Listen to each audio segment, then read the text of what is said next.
So did you know that the indentured servants who were done with their indenture weren't allowed to return back to their homeland after they got done with their contract? And a lot of them just had to stay in the British American colonies and accept the new culture that they were pretty much forced to accept at this time. And we are those descendants of those people who had got forced to have to stay here. So that's the reason why our blood now is waking up to try to get us to come back home. Pay attention. It says indentured servitude was a system where European laborers traded 4 to 7 years of unpaid work for transatlantic passage.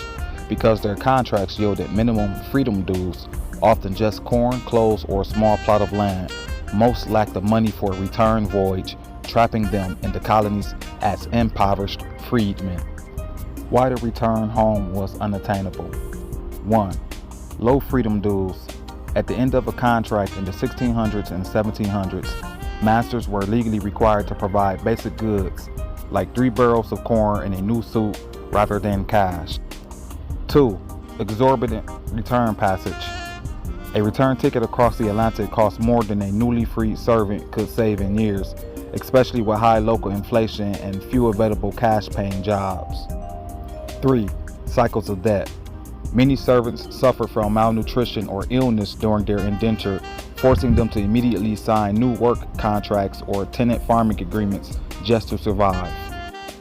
Now, if you think about it, we're still underneath those same type of restrictions or parameters because it's very expensive for you to be able to actually leave or actually to live here in the territory that you call the British American colonies. Nowadays, people have to have 2 or more jobs just for them to survive.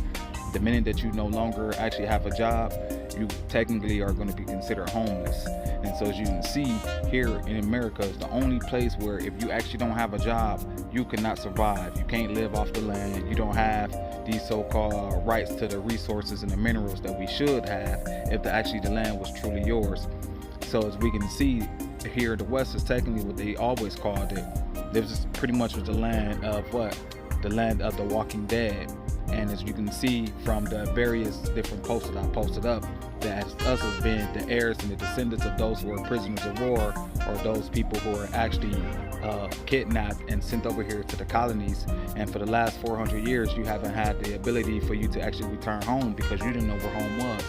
You were either trying to make home either here or to a whole nother different territory that they actually told you that you come from. Once you realize that that's actually not where you're coming from, your heart and the blood right now is vibrating at a level and at a frequency that is trying to get you to recognize who you truly are. And the only way for you to truly know who you are, you have to do your genealogy.